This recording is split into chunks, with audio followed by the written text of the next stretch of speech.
it's easier to take an existing character and either completely revamp them or do an option. It's just the only way they can do it, because they can't get a top talented writer or artist to come up with a brand new character for the money that they're willing to pay.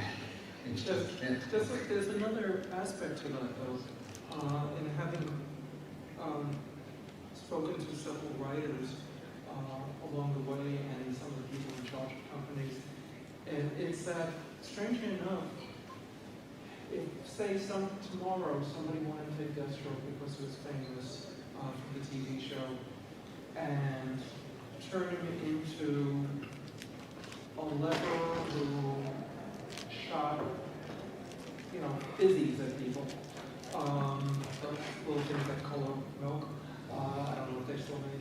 But if that's the character, it would be easier to sell it to readers because it's a known entity than to sell the next Deathstroke.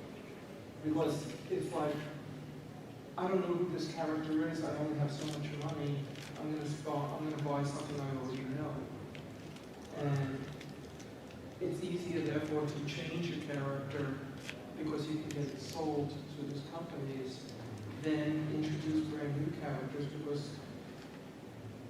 both DC and Marvel and other companies have had very little success with brand new ideas. So I think that's kind of a self-fulfilling Of course it is. Yes. Of course it is, but it's wrong. Yeah, and part of the reason that they have problems with new ideas is because the people who will bring the new ideas to them aren't necessarily the highest level quality But talented people. we, the highest level when we Well, did we all were that. at the time, but that was because we had a much smaller group of people. Yes, true. We're like, small, the top of a small cake. So, We're the big fish in a small pond. Yeah. But I don't know. I mean, maybe it's also the force of at that time when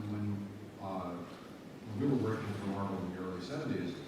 Marvel superheroes had existed for about 10 years, and somebody was asking me, why did you create so many characters over like month by month by month?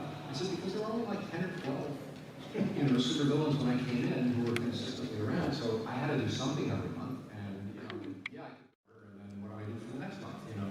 But now you've got like you've got the Marvel history book, how many? There's like 5,000 of them. So you just pick one and give them a new set of powers, and there you go.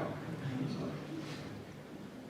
Now the other thing, all of you, when you run a book, it seemed like you guys had long runs on it, and we're not seeing that so much these days. I mean, what do you think attributes to that? Nobody expects to make a living on this for a lot of people who come in to write for comics, come from television, from film, because they're fans, and they have a story they want to tell, basically. And they tell us story, and they leave. Sometimes, depending on their other commitments, they never even finish telling that story. There's a lot of movie screenwriters who come in to do a 4-issue miniseries on some character, only 2 parts of which are ever seen print. And the other way too. They start out as comic writers and they end up getting brought into writing television or film. Because now it's hot. I also think that in many ways there's a lack of the kind of commitment, and I'll explain that in a moment, to the characters that we had when we were writing the book. As a fan, and I'm sure Marv and Gerry will say the same thing, there were at least 3 or 4 stories of certain characters that I always went, why haven't they ever done the story where? Again, you could fill out all yourself. And so I finally got the opportunity in almost every one of those books to write the story where. And when I extrapolated what happened after the story where, I went, oh, that's why I've never done the story where. Because a year from now we're screwed. And what happened is a lot of people in the last couple of decades have come in to write the story where if they really want. And they really don't have the commitment to the book after. They don't care that a year from now we're all in the dump because that story's been told. And that's part of why I think things keep getting revamped and revamped and revamped. We've now told the stories that should never have been told. Yeah, we've told the last story too many times. I also think this is one of the problems that comics have had, and it's not a problem caused by the comics, but we used to be the only place that you could find this type of stuff. If you wanted adventure fiction, it was comics. Movies couldn't do it, TV certainly couldn't do it. It just wasn't in the rest of the world. Now what we do is everywhere, which makes it a lot harder to, in a competition, to extend, to be on a project forever. Because suddenly you'll have TV or animation or 1,000 other media calling for your work, which never existed because they would never have done this sort of thing before. I don't know if that makes sense. I just flew back from China yesterday, so I'm unconscious. So if anything I say makes sense, it'll be amazing. At any rate, yeah, I just think there's so many opportunities to do this type of stuff in a lot of different media that nobody sticks with one for any great length of time. I don't know if that would have sense. We're in demand, I mean, not we personally, but. Actually, not we specifically. But I mean, the talent set that comic book creators have is in demand in a lot of different fields right now. Yes. And when we were in our prime, at that particular period of time, there was really literally no other place for people like us at comics. And now, people can do all kinds of things. So I'm curious what each of you thinks about the comic industry now. I mean, because we're seeing this explosion where, because now superheroes, comic books, are being adapted and everything. So based on how it was when you guys were, in the 70s working on it, I mean, do you think it's going to continue to build? Some people like it's going to tap out at some point. I mean, do you think that's going to happen? Or? Well, the comic book business sort of already has tapped out. There really, no matter what happens, there used to be the point where if a movie was made, or a TV show, let's say, a Batman, the sales of the Batman book would skyrocket. Has no effect whatsoever. The amount of people who read comics today are the amount of people who read comics today.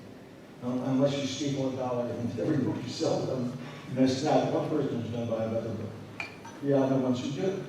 Where it's become a niche market as opposed to a general public market.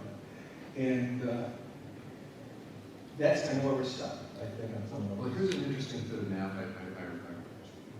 For some reason, somebody tweeted this, and I was like, you didn't do the math on this. It was complaining about paying $10 to go see a 2-hour movie. Why should I have to pay $10 to go see a 2-hour movie? And I thought, okay, let's do the math on what you're paying for a comic book. You buy a comic book today, that's a $4 purchase. How long does it take you to read it? 10 minutes? Okay, let's fill up 2 hours worth of 10-minute reads. That's going to cost you like $60. I think the movie is a bargain. So from a pure cost-benefit ratio, if you want to get your comic book hero fix, going to a movie is a much better cost-benefit ratio. And that's why, the readership, if there is a readership, or a fan base for comics, is shifting to movies and to video games and to animation, because it's much better cost basis. I mean, a kid today can't read a comic book for, keep up with the X-Men without taking a day job. And you can watch it on Netflix. You can watch the entire X-Men TV series on Netflix.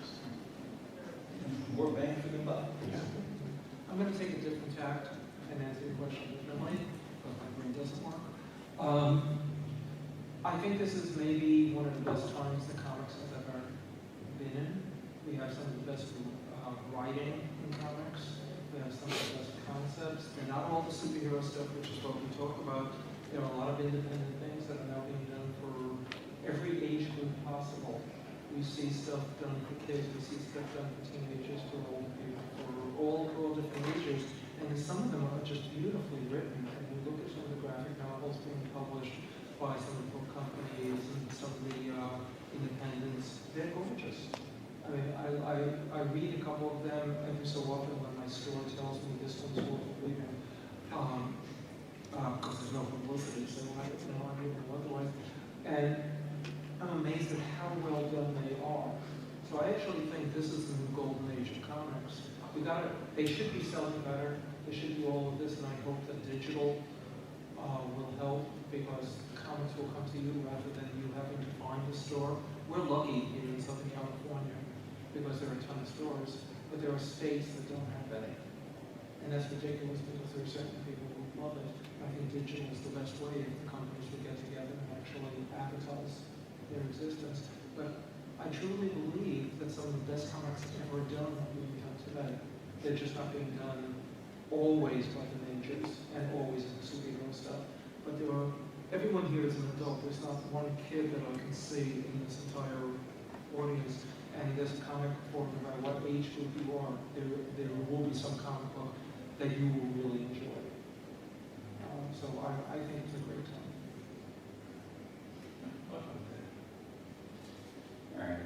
I don't know if anyone has any questions. Just speak up. I have quite a few. I'm just all three of these guys. First and foremost, I like the documentary you did. I don't know if everyone's seen the one on PBS about comic book superheroes. I even know it on Blu-ray. I have it, and I watch it all the time. It's wonderful, really wonderful. And I got so much to ask you guys. I guess we'll start with Gerry Conway. Punisher. I like the Punisher a lot. I think if you cut him loose in Gotham City, Arkham Asylum will be out of business in a month. Commissioner Gordon will be out of a job too. The movies have waxed and waned. We all know that. The three films that came out. What do you think is best for the character right now? I mean, I think he's worth another shot now that Kevin Feige's running Marvel. But do you think maybe television's maybe better for the Punisher to explore his character deeper? I was actually surprised that he wasn't part of the Netflix deal, because given what they were trying, the kind of street level storytelling that they're trying to do, I would have been surprised that he wasn't part of that. Because from a marquee value, he would actually, I think, have made a lot of sense. So maybe in the second cycle, after the Defenders, maybe they'll find. I think it would work best in television. That movie just stay away from film, you think? Yeah, I mean, the movies, I think there's a tendency, also the direction that Marvel is going in the films, it's more fantasy-based, and Punisher is a more, quote, reality-based character. So I don't think he would fit into the Marvel cinematic universe as it's currently structured. But he would certainly anchor a TV version, so it certainly would have worked great in Hell's Kitchen environment they're talking about. To kind of circle back around to like the state of comics right now, like how, as Mark, you were saying that like right now this is a really good creative period, I think, but just there's so many comics now, and like to get comics you have to go to a comic book store, which I think is kind of a deterrent, because I mean when I was a kid I could go to the grocery store and there's stuff right there. So I mean, how big of an effect do you think that kind of limited window of distribution and like Diamond and all that kind of stuff have on the avail? I mean, just the state of the industry, I guess. Well, That makes sense. as I said, I think digital is going to be very powerful and extremely profitable for the companies. It's going to still take a while.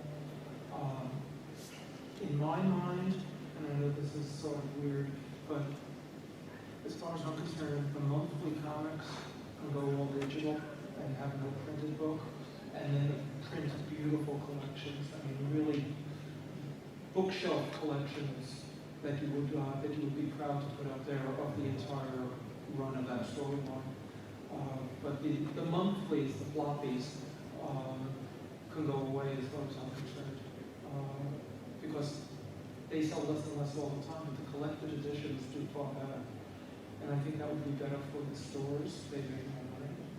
I think a lot of people would give a comic a chance if they can get it, if they don't have to travel for it, and find something, especially if there's a good recommendation system in place. There are a lot of ifs here, but that's the dream as opposed to what may or may not happen.